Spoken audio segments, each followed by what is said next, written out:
Your Valley Neighborhood Forecast is brought to you by Walgamuth Painting. Wiggly mouth. Woggy mouth. No. Painting. Wiggy mouth. It's Woogie Moth Painting. It's Walgamuth Painting, and yes, we'll paint anything. Hello everyone, I'm Chief Meteorologist Mike Kruger, Weather NorCal. Thank you so much for joining us here for your Valley forecast. Temperatures are going to be in the upper 50s, and you've got it. We've got wet weather in the forecast here. Not so wet this morning in Chico, but that will be changing here later this afternoon. This is the area of low pressure. It's shifting eastward. That's why it's going to be kind of moving that rain from northwest down to the south and east. So areas that aren't seeing rain now, that will be changing here later this morning and afternoon. There is a flood watch until 4 a.m. on Wednesday. The timing of this has been changing here since it's been issued here, and of course that's the latest as of this morning at about looking at that flood watch through 4 a.m. on Wednesday. Now this is obviously looking at the potential for some flood as well. You can see a flood warning here. It says Sunday 3:22 a.m. That's passed.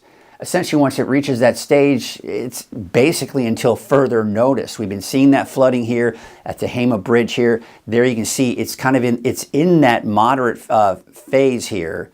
And see how it just kind of lingers there through tomorrow night, and then it should start to drop and level off by the time we get into Wednesday night and into Thursday night as well. But I mean, still very close to even the action phase as well, but we should start to see it retreat here in the next couple of days. And there you can see some of the river levels right now. We're anywhere from action, which is close to the minor flood stage, to actually in the minor flood stage as well. So along the Sacramento River, if you live along it, just note you're probably already noticing it, that it's really beginning to swell up, and in some cases flooding over as well. Taking a look at your forecast for today. Again, we're not going to be looking at the widespread rainfall. There are going to be breaks in there, and mainly in the form of drizzle when it's not raining. But there is going to be some pockets and periods of some of that moderate to even heavy rainfall. We even can't rule out an isolated thunderstorm, especially as some of that colder air begins to move on in. So that wet weather, it's going to continue to be a factor here,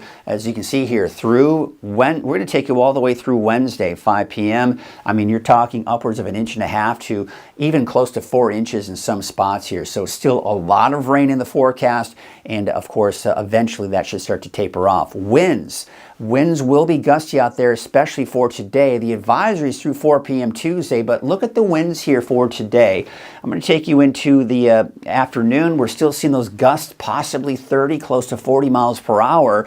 But by tonight, we're still looking at some gusty winds, but they're starting to subside. And tomorrow morning, I do expect those calmer winds, but let's take you through Tuesday afternoon. You see how the winds are starting to die down? They're coming out of the north. They're still breezy, but I do expect that most likely that wind advisory should be allowed to expire probably sometime tomorrow morning. Here's a look at your Valley neighborhood forecast. You can see about 58 degrees for Orland and Hamilton City, 57 degrees for Chico. We've got that chance for off and on rain here pretty much through Friday. Looking at your 7-day forecast for Chico, off and on rain through Friday. Temperatures in the low to even some mid-50s. Drier, it looks like, by the weekend with mid-50s. All right, let's take you up to the north. The city of Shasta Lake, about 54, 51 for Lakehead. Palo Cedro, 51 degrees, and Whiskeytown, a high of 51. Looking at your 7-day outlook for Redding. Off and on rain here, maybe even some breaks in the clouds on Wednesday, and temperatures should be back into the low mid-50s, that is, by Saturday, Sunday, and drier conditions.